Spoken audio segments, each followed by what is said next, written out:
What is happening, everybody? Off the Mic Sports Network here. Another edition of Off the Top Rope. I didn't really get a chance to get into my thoughts about WrestleDream on Saturday. It was a largely forgettable show, and it was kind of embarrassing.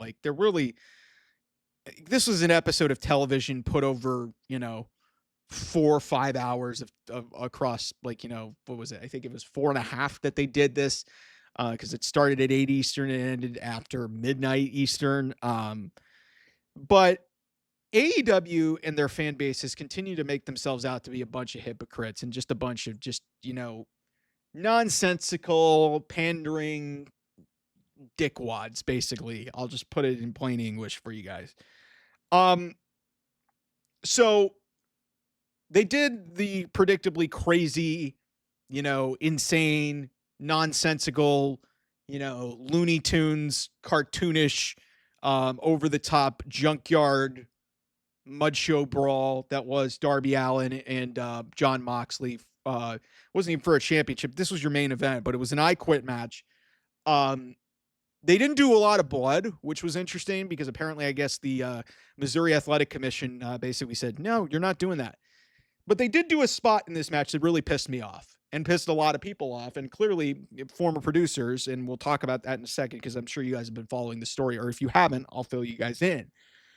They did a spot near the tail end of this match where they put an aquarium in, and really they put a tank in the ring, built it, filled it up with cold water, and Jon Moxley proceeded to try to drown Darby Allin in a wrestling match.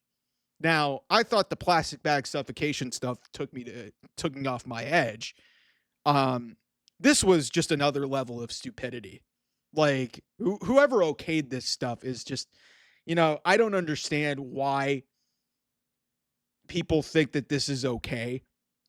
And the funny thing about it is this started a really interesting firestorm on the internet because, Sarah Stock, formerly known as Sarita, if you guys remember the days of TNA, she was a former producer in AEW, and she spoke out about, hey, kids could see this and they could go try this type of stuff at home, which is a valid opinion. Now, I don't expect kids to be if kids are watching this stuff on television and trying to go drown their friends, that's a completely other separate issue. And parents, and some people said, hey, parents shouldn't let them watch. Here's the problem, and why I think AEW fans who basically tried to attack Sarita, who basically took the Gail Kim role here and basically said, well, the parents shouldn't have the responsibility to not let their kids watch this. Well, when your owner basically and the founder and the chief booker, whatever Tony Khan's role is, talks about you're the safest wrestling company out there and you're family friendly and you're trying to appease to a audience and some of the, WWE people who are being alienated by TKO and their high ticket prices, not appealing to families. And then you trot out something like that in your main event where you're trying to drown a guy. Really? AEW has no idea what they're doing is the problem. They don't have an identity. They're just they just throw shit out there and hope that things work. There's no cohesion to storylines. Even this one, like, you knew they were going to do something crazy, but it's like, Darby basically got to do the same effective match, like death match type stuff that Adam Page did at All in Texas. That was like, I've said this before. It was supposed to be Darby Allin in the spot beating Jon Moxley. I'm not necessarily sure if it was going to be a Texas death match at All in Texas. It was supposed to be Darby Allin and Jon Moxley. That was the end goal. If you followed the story, if Darby Allin doesn't go to climb Mount Everest, Darby Allin is going to be the AEW World Champion. How I feel about that is a separate issue. That's why this whole thing has been off the rails. Now, if you want to go defend and go to bat for AEW for some of the spots that they're okaying, I understand the alternative argument. I understand all of these things. But as a television product, you have a responsibility to present a product that is safe to your performers and also safe to the people that are watching it. And more often than not, in the last couple of years, I have seen AEW try some of the most demented and sick, twisted, sadistic shit that I've ever seen in a major product on television. Like, I don't expect WWE to do this type of stuff. And I understand that they're an alternative, but there is a limit. And especially when most of this stuff is being done without any rhyme or reason whatsoever. Look, if you want to argue with me that, hey, the Darby and Mox story fit the narrative, that's totally fine. But there is a certain limit to me when it comes to violence, when you don't try to fucking kill a guy.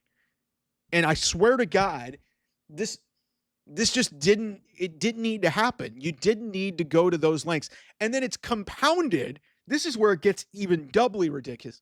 It's compounded by the fact that an I Quit match was won by a Scorpion Deathlock submission. That's it. So you want to present yourself as this badass, demented thing. So on one end, you're trying to present yourself as a family-friendly product, which is bullshit. Then you want to present yourself as like this sick, demented, who the fuck knows what these crazy motherfuckers are going to do, to then ending an I Quit match, one of the more violent matches that you can get, with a tap out, with Jon Moxley just tapping out to a conventional move. So there's no identity here. There's no cohesion here. There's no rhyme or reason to any of this shit.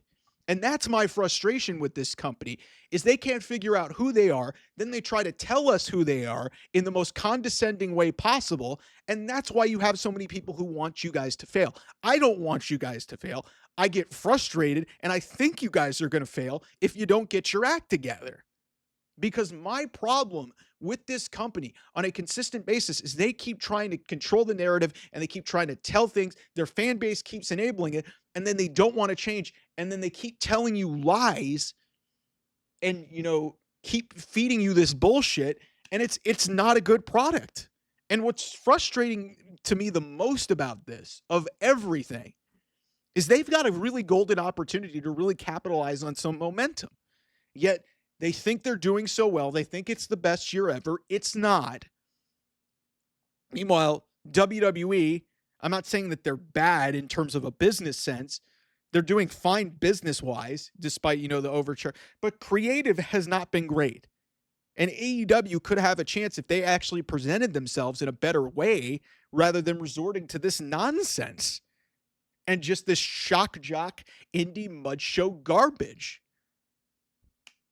And then when you double down by basically saying that you're the safest wrestling company, you're family centric, and you try to drown a guy in a wrestling match, and then your fan base tries to go after a producer who's allowed to have her opinion, who used to work there, what did you expect was going to happen? Like, what are we doing, man? AEW's and their fan base, they're a bunch of fucking hypocrites. They are a bunch of fucking hypocrites. They make no fucking sense. It's anything that's going to make them look good, even if it makes them look stupid. It's really annoying. So anyway, thanks so much, everybody, for watching. I'll see you guys soon. Bye-bye.